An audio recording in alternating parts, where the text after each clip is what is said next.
원래 고등학교 1학년 1학기 과정이 그 이전 교육 과정에서는 공통 수학 4이었는데 그게 이번 교육 과정에서 공통 수학 1, 그다음에 수학 4가 공통 수학 2로 바뀌었어요. 그래서 단원의 구성을 조금 바뀌어가지고 공통 수학 1에는 전에 있던 수학 4에서 뒷부분 도형 부분이 공통 수학 2로 넘어가고 부등식까지 연립 부등식까지만 공통 수학 1에서 다룹니다. 그리고 그 이외에 경우의 수, 조합, 순열, 그리고 행렬까지가 공통 수학 1로 들어왔어요. 그러니까 앞부분까지는 이름 뭐였지? 민기? 앞부분까지는 크게 공부하는 차이점이 없어요. 알겠지? 자, 그러면 우리 첫 번째 단원부터 봅시다. 첫 번째 단원 다항식. 이 다항식 단원에는 다항식의 연산, 그 다음에 항등식과 나머지 정리, 그리고 인수분해 이렇게 세 가지의 단원이 있습니다. 먼저 첫 번째, 오늘은 그래서 그 첫 번째 단원 다항식의 연산 단원에 대해서 이 시간에 공부를 할 겁니다. 그래서 다항식의 연산의 첫 번째 네모안에 봅시다. 다항식에 대한 용어. 자, 우리가 다항식이라는 말은 항이 여러 개 있는 식이라고 이야기를 합니다. 그럼 여기서 여러 개라는 말은 두 개 이상이라는 의미가 아니고요. 말 그대로 항이 여러 개 있는 겁니다. 그래서 한 개만 있어도 다항식이라고 해요. 그래서 우리가 일반적으로 문자를 포함하는 모든 식들, 문자가 없는 식까지도 모든 식은 다항식이라고 생각하면 됩니다. 다만 분수 형태로 된 식, 그러니까 분모에 미지수가 들어가 있는 식은 다항식이 아니에요. 그거는 나중에 여러분들이 공부하게 될 유리식이라는 단어에서 다루게 됩니다. 우리가 숫자에서 분수 형태의 숫자를 유리수라고 하잖아. 그것처럼 식에서 분모와 분자에 각각 무리수가 포함되어 있는 형태의 식을 유리식이라고 해요. 그래서 그 분모에 문자가 있는 식을 제외한 대부분의 식들은 다항식이라는 카테고리 안에 묶을 수가 있습니다. 그럼 그 중에서 항이 하나만 있는 식을 단항식이라고 하는 거예요. 단은 여러 개가 많다가 아니고 여러 개인 겁니다. 그래서 단항식까지도 다항식의 범위 안에 포함이 되는 거예요. 알겠지? 자, 그럼 여기서 우리가 항이라는 건 뭐냐? 항은 여러 개의 숫자 또는 문자를 곱하기만으로 연결한 식. 여기서 곱하기에는 나누기도 포함입니다. 왜냐하면 나누기는 곱하기로 바꿀 수 있으니까. 역수 취하면서 곱하기로 바꿀 수 있지. 그래서 곱하기 나누기만으로 연결되어서 우리가 그 곱하기 나누기를 생략했을 때 한 덩어리의 식으로 표현할 수 있는 형태를 항이라고 해요. 알겠지? 자, 그래서 이 항에는 문자가 하나만 있는 식도 있을 수 있고 문자가 두 개 이상 있는 식도 있고 문자가 없는 식도 있습니다. 문자가 없는 식을 우리가 통틀어서 상수항이라고 하지. 자, 그러면 이 다항식은 일반적으로 항들을 중간에 더하기 빼기가 들어가 있는 식, 항들의 중간에 더하기 빼기가 들어가 있는 식 또는 없어도 됩니다. 단항식도 다항식이라고 했지. 그래서 항 하나만으로 구성되어 있는 식이 단항식이고 그 단항식, 항들을 중간에 더하기 빼기를 이용하여 여러 개를 연결해 놓은 식을 다항식이다 라고 생각하면 크게 무리는 없습니다. 자, 그럼 이제 네 번째, 차수. 다항식에서 차수는 어떻게 따집니까? 그걸 하기 전에 먼저 항의 차수부터 알아봐야 됩니다. 우리가 어떤 항이 있을 때 항의 차수는 어떻게 따지느냐? 항의 차수에 대해서 이야기해볼 사람. 어떤 항이 있을 때 어떻게 그 항의 차수를 찾을까? 차수가 뭡니까?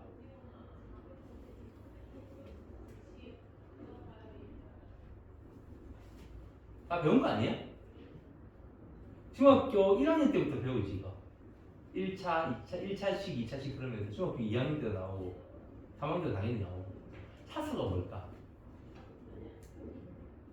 틀려도 됩니다. 한번 이야기해 보세요. 이름 뭐였지? 어? 정영도요. 영도? 영도. 차수는 어떻게? 우리가 그 항의 차수는 뭐야? 그 안에 보면 모든 문자의 차수를 곱합니다. 모든 문자의 차수를 더하는. 차수를 더하는 것. 그 문자의 차수는? 그 문자가 곱해지는. 문자가 몇번 곱해졌는지. 문자가 몇 번 곱해졌는지. 그렇지? 저 하나의 문자의 차수는 그 문자가 몇 번 곱해졌는가. 즉, 그 문자에 우리가 지수를 이용해서 표현한다면 문자의 지수가 그 문자의 차수가 되는 겁니다. 그게 그 항의 차수는 아니에요. 자, 예를 들어서 뭐 2x 제곱 y 세제곱이라는 항이 있다고 해봅시다. 이 항의 차수는 몇 차일까?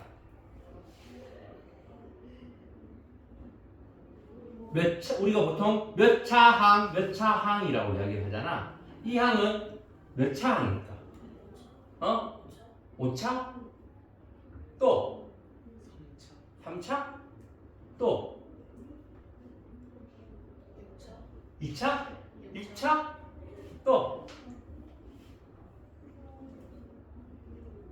또 없어요? 자, 6차는 아니고 일단 6차는 아니고 5차라고 한 사람도 맞고 3차라고 한 사람도 맞습니다. 2차라고 해도 맞아요. 그럼 왜 차수가 달라지느냐? 차수를 말할 때 이 차수에는 주어가 있습니다. 어떤 문자에 대하여 뭐뭐에 대하여라는 표현이 들어가야 돼요. 아무 말도 없이 그냥 차수를 구하시오라고 하면은 그 앞에는 모든 문자에 대하여라는 말이 생략되어 있다고 생각해도 됩니다. 그래서 그냥 이 항의 차수를 구하시오 하면은 5차가 맞습니다. x가 2번 곱해져 있고 y가 3번 곱해져 있습니다. 어떤 항의 차수는 그 항의 문자가 곱해진 횟수입니다. 그래서 모든 문자가 곱해진 횟수를 다 더하면 그게 그 항의 차수가 되는 거고, 그래서 우리가 보통 곱해진 횟수를 지수로 표현하잖아. 그래서 모든 문자의 지수를 다 더하면 그게 그 항의 차수가 되는 겁니다. 그런데 이거를 x에 대해서 몇 차식일까? 라고 물어보면 x에 대해서는 몇 차항일까? x에 대해서는 2차항이 되는 거지. 이때 주어가 뭐뭐에 대하여 여기 뭐가 정해지면 그 문자 말고 나머지 문자들은 숫자 취급을 해줍니다. 문자가 아니게 보는 거예요. 알겠지? y에 대하여 라는 표현이 나오면 y에 대하여서는 몇 차일까? y에 대하여라고 표현하면 이때 y에 대해서는 3차 항이 되는 겁니다.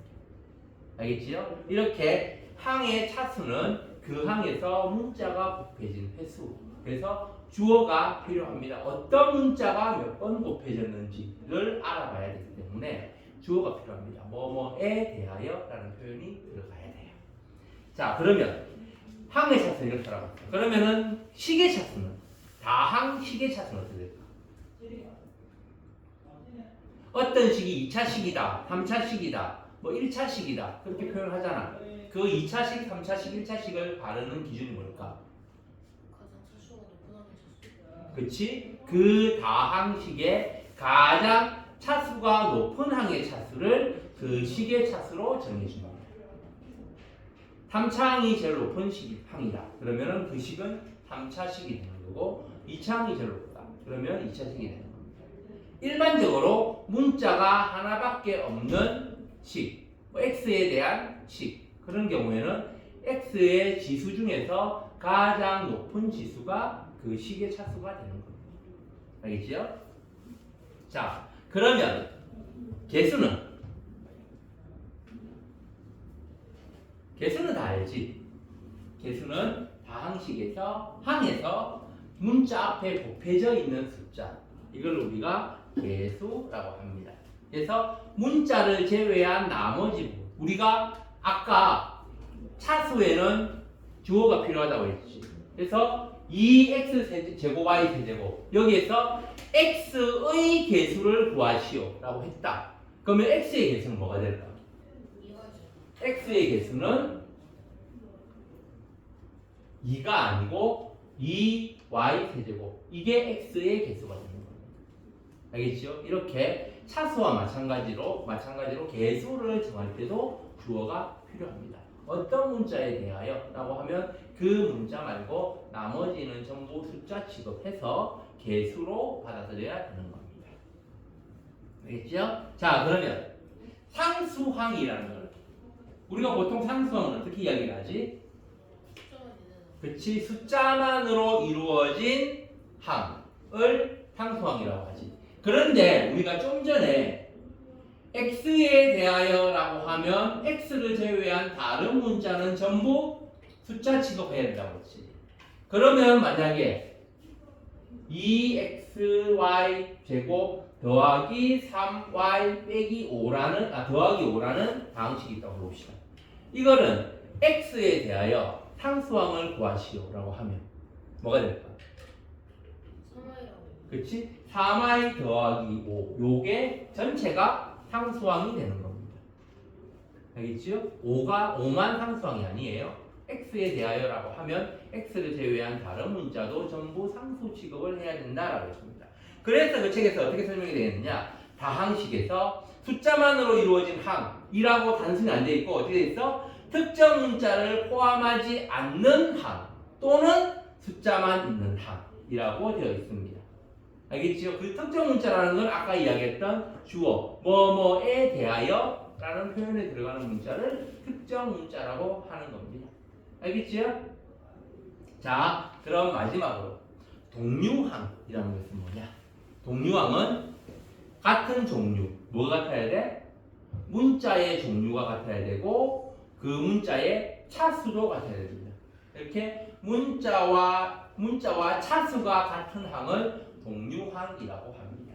그럼 문자가 이렇게 2개 이상인 항들은 그 모든 문자들이 다 같아야지 동류항인 거고, 이것도 마찬가지로 x에 대하여 또는 y에 대하여 라는 표현이 있으면 그 문자만 차수가 같으면 동류항이 되는 겁니다.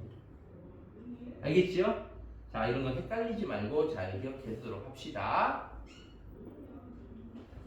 자, 그러면 이제 2번 다항식의 정리 방법. 다항식의 정리 방법은 우리가 내림 차순 또는 오름 차순,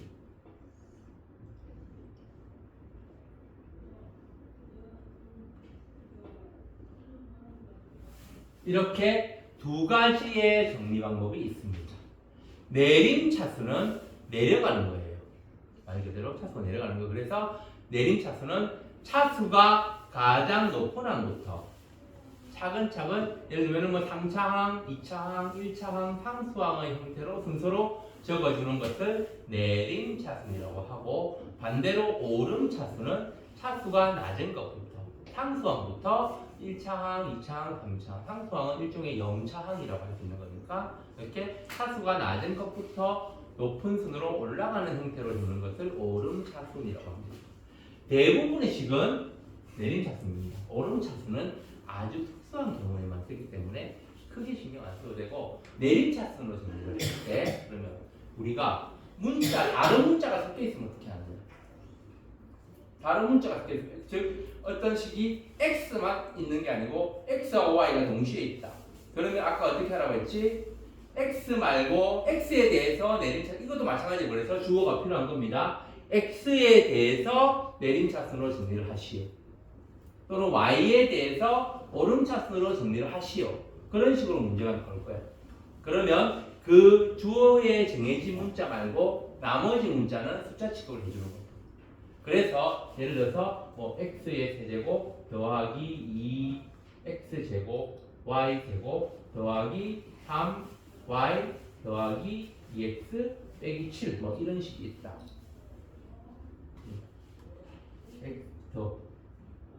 다음에 빼기 5x y 더하기 3x 이런 식이 있다. 그럼 이거를 x에 대해서 내림차순을 정리를 한다라고 하면 x의 3차, 2차 상수항, 2차 상수항, 1차인 거지. 여기 더하기. 자, 그러면 제일 차수가 높은 거 x제곱. 그러니까 x 2차항은 이거하고 요거지? 요거의 개수는 2y 제곱이 되는 거고 요거의 개수는 2가 되는 거잖아. 그럼 공통인 인수 2를 묶어내고 y 제곱 더하기 1의 x 제곱 이런 식으로 표현을 해줘야 되는 거야. 2x 제곱 y 제곱 더하기 2y 2x 제곱 따로 써주는 게 아니고 개수들은 다 계산할 수 있으면 계산을 하고 계산이 안 되면 묶어내서 만약 이 2가 묶어내서 없는 여기가 예를 들면 3x 제곱이다 그러면은 이걸 빼고 2y 제곱 더하기 3의 x 제곱 이런 식으로 개수도 정리를 해줘야 됩니다.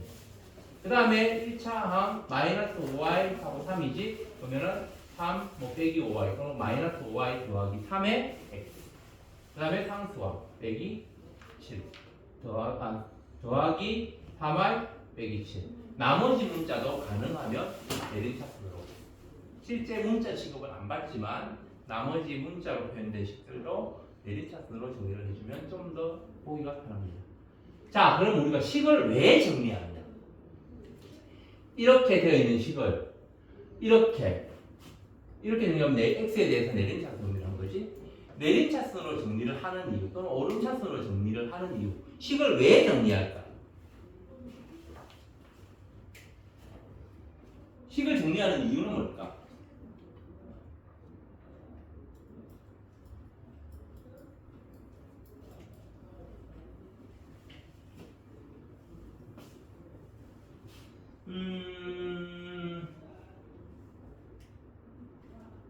이런 것이 나오니? 박나온? 전립니? 자, 식을 정리하는 이유는 뭘까? 왜 정리할까? 나오나? 너는 왜 식을 정리한다고 생각해?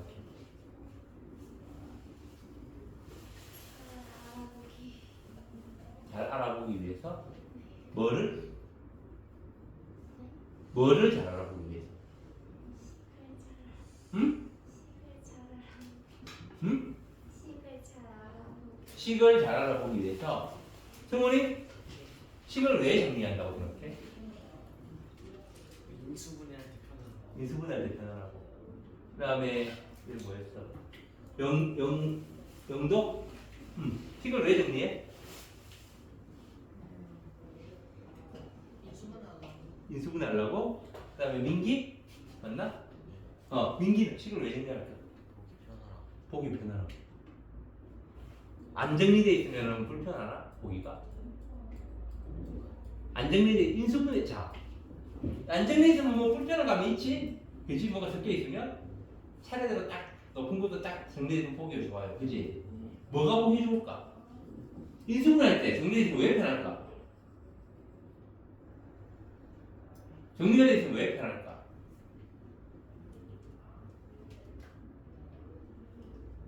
왜 편하냐면 2차항 다음에 1차항을 정리를 하면 2차항이 한 덩어리로 표현되어 있으니까 요 다음에는 더 이상 다른 2차항은 없어 라는 걸 알 수가 있는 거지. 자, 우리가 예를 들어서 지갑에 돈이 들어있다. 지폐가 들어있어. 근데 그거를 1,000원짜리, 5,000원짜리, 뭐 만원짜리, 5만원짜리를 막 섞어서 아무데나 놓으면 5만원짜리가 총 몇 개야? 했을 때 딱 꺼내서 세워봐야 되지. 그지? 근데 그거를 금액이 큰 것부터 차례대로 내가 정리를 해서 넣었다고 해보자. 그러면은 제일 앞에 5만원짜리가 몇 개야 했을 때 앞에서부터 5만원짜리가 더 이상 없을 때까지만 세어보면 되지. 훨씬 찾기가 쉬운 거잖아. 그지? 같은 금액이 몇 개 있는지 찾기가 쉬운 겁니다.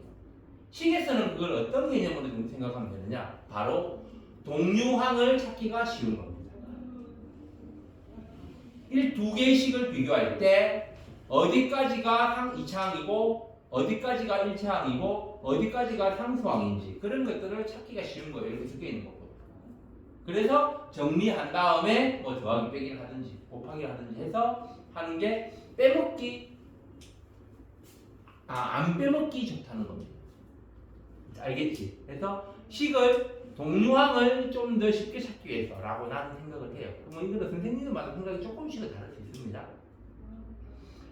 뭐 그래서 그런 의미에서 그러면은 식을 정리할 때 차수가 아니고 알파벳이 여러 개 섞여 있을 문자가 여러 개 섞여 있을 때 알파벳 순서로 정리하는 것도 같은 개념으로 받아들이면 됩니다. 우리가 중학교 1학년 할 때 곱하기 나누기 생략하면서 뭐 숫자는 맨 앞에 쓰고 알파벳 문자는 알파벳 순서로 쓴다. 보통 그렇게 이야기를 하지. 예외인 경우도 있습니다. 예외인 경우도 있기 때문에 어떤 선생님이 이거를 문자를 알파벳 순으로 정리하는 것을 별로 추천하지 않는다라고 말씀하시는 선생님도 계십니다. 어쨌든 나는 그걸 알파벳 순서로 하고 예외는 예외로 따로 정해두는 게 좋다고 생각합니다. 같은 이유로 동류항을 찾기가 쉽기 때문에. 예를 들면 A, B, C가 막 섞여 있는 게 막 섞여 있는 것보다는 A가 맨 앞에 오고 그 다음에 B가 오고 그 다음에 C가 오면 어떤 게 같은 모양인지 찾기 쉽잖아. 그지? 다만 예외는 뭐야? 순환하는 형태일 때. 뭐 A, B, B, C, CA 형태면 A, B, B, C, A, C가 아니고 A, B, B, C, CA 형태로 그렇게 순환하는 형태로 식이 문자가 구성되어 있을 때는 그 마지막 항은 알파벳 순서에 상관없이 둥글둥글 돌아가는 형태로 만들어주는 게 더 정리하기도 편하고 보기 좋으니까 결국 목적은 쉽게 찾아볼 수 있기 위해서야. 동류항이든 카라스와 같은 항이든 뭐든 쉽게 찾아볼 수 있기 위해서. 그걸 쉽게 찾아야지 여러분들이 이야기하는 대로 인수분해 하기도 편하고 그지? 더 셈뺄셈 하기도 편하고 그렇기 때문에 알겠지요? 자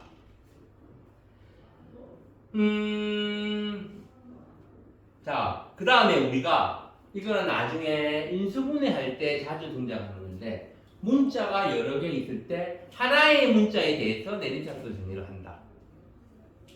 그러면 우리가 이 식 같은 경우에 사실 x에 대해서 이 식을 x에 대해서 정리할 수 있고 y에 대해서 정리할 수 있잖아. 그냥 아무 말도 없이 내림차순으로 정리를 하시오라고 하면 여러분들이 뭐에 대해서 정리할지를 정한 다음에 내림차순 정리를 하면 됩니다. 그러면은 이 경우는 사실 x에 대해서 내림차순 정리를 했는데 x에 대해서 내림차순 정리를 하는 것과 y에 대해서 내림차순 정리를 하는 것 두 가지가 있단 말이야. 어떤 게 더 편할까? 내림차순 정리 자체는 별 차이가 없습니다. 그러면 보통 어떻게 하느냐? 차수가 낮은 문자가 제일 최고차인 문자를 가지고 정리를 합니다. 그러니까 x는 3차까지고 y는 2차까지만 있으니까 y에 대해서 내림차수 정리를 하는 게 좀 더 일반적인 경우입니다. 딱히 어떤 문자에 대해서 내림차수 정리를 하시오라는 말이 없다면.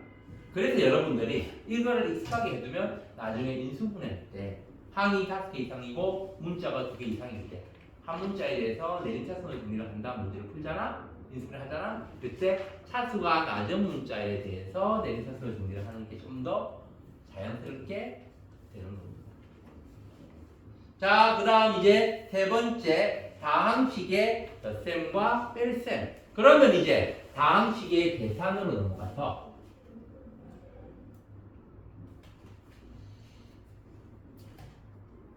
다항식의 계산으로 넘어가서 다항식의 덧셈, 뺄셈, 곱셈, 나눗셈 그 이외에 일반 연산들도 있습니다. 이거 다항식의 덧셈, 뺄셈은 우리가 그럼 어떻게 하느냐? 다항식의 덧셈, 뺄셈은 먼저 첫 번째 괄호가 있으면 괄호부터 분배 법칙을 이용해서 정리를 합니다. 그치? 그 다음에 동류항끼리 계산을 해요. 이때 사용되는 연산, 이거 다항식의 계산 연산이잖아? 연산 법칙들이 있습니다. 다항식의 연산 법칙. 연산 법칙은 크게 2개 또는 3가지로 나눕니다. 2가지로 나누는 경우는 덧셈에 대한 연산 법칙과 곱셈에 대한 연산 법칙으로 나눕니다. 덧셈에 대한 연산 법칙은 어떤 게 있을까? 덧셈에 대한 연산 법칙은 이거는 수에서의 연산 법칙도 똑같이 적용이 돼요. 덧셈에 대한 연산 법칙은 교환 법칙과 결합 법칙이 있습니다. 곱셈도 마찬가지로 교환 법칙과 결합 법칙이 있어요. 그래서 우리가 보통 교환법칙, 결합법칙이라고 이야기를 하지만 엄밀하게 표현하면 덧셈에 대한 교환법칙, 곱셈에 대한 교환법칙 그런 식으로 뭐뭐에 대한 즉 주어가 필요하다라는 겁니다. 연산법칙은. 알겠어요? 그 다음 마지막 한 가지 분배법칙이 있지? 분배법칙 또는 대분법칙이라고 하는 건데 요거는 이승훈 이승훈 이거 누구지? 영도 돌지 말고 벽에 기대고 있지 마시고 온도가 너무 높은 거예요.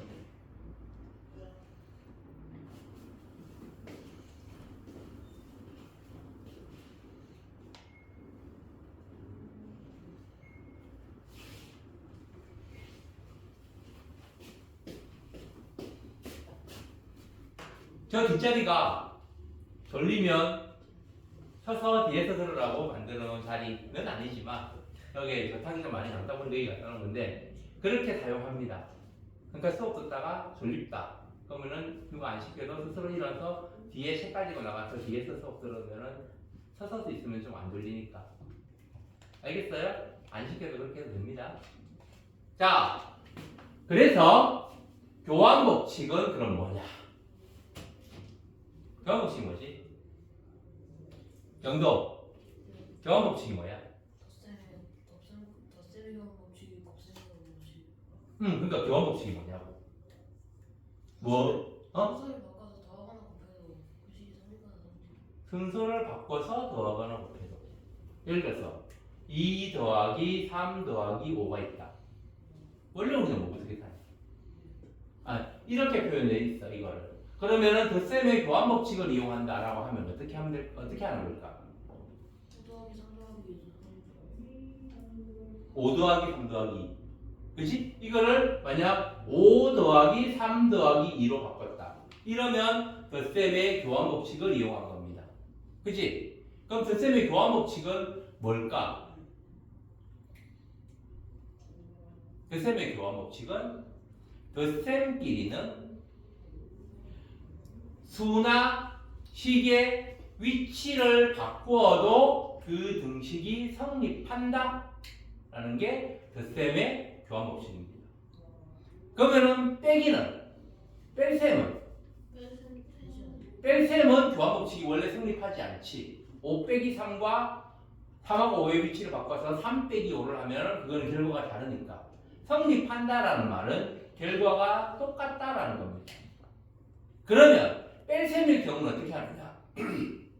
뺄셈은 우리가 다항식의 뺄셈 또는 정수의 뺄셈, 유리수의 뺄셈 할 때 뺄셈은 우리가 어떻게 정리를 했지? 뺄셈을 하는 법을 정리할 때 빼는 수의 부호를 바꾸어서 더한다 라고 정리했을 겁니다.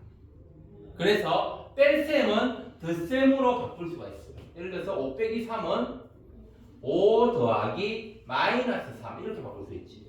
그래서 부호까지 같이 이동시켜주면 교환법칙이 성립합니다. 결국 이거는 뺄셈에 대한 교환법칙이 아니고 덧셈에 대한 교환법칙입니다. 그래서 뺄셈일 경우에는 그 빼기를 마이너스 부호, 음수의 부호로 생각해서 그것까지 같이 이동시켜주면 되는 겁니다. 자, 어쨌든 그래서 덧셈의 교환법칙은 보통 어떻게 설명하느냐? 수나 식의 위치를 하나의 식에서 수나 식의 위치를 바꾸어도 덧셈은 성립한다 라는 거죠. 그럼 결합법칙은? 결합법칙은 뭘까? 결합법칙은 전제 조건이 있습니다. 3개 이상의 항이 있는 식에서 항이 3개 이상일 때 뭐를 바꿔도 되는 거예요? 가로의 위치를 바꾸는 거지. 2 더하기 3 더하기 5하고